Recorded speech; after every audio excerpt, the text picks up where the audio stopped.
Hello everyone, this is Edwina Raj, Senior Dietitian from Aster CMI Hospital.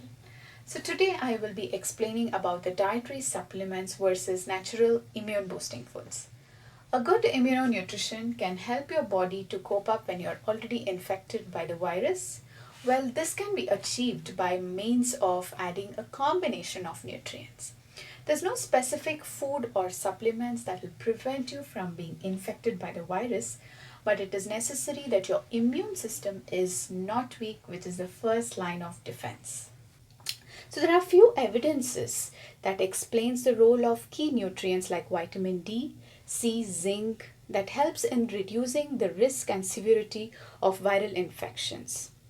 So apart from these, there are other nutrients like vitamin A, E, B6, B12, folate, copper, iron, selenium.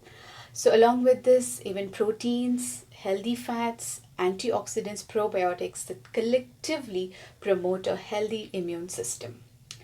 So in such cases, supplements should be taken only under the guidance of your doctor or clinical nutritionist to recommend medically tested and safe supplements. Now let us see the pros and cons of artificial supplements.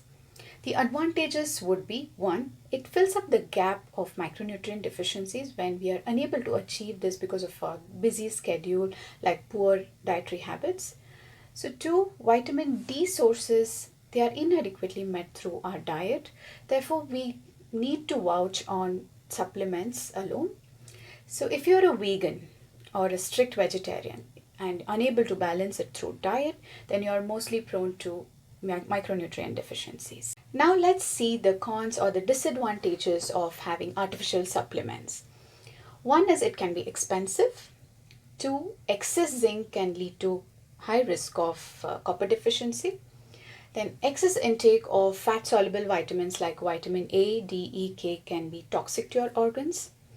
So fourth one is it reduces the efficiency of certain medicines prescribed by your doctor for certain conditions like antidepressant medicines or birth control pills or blood thinners.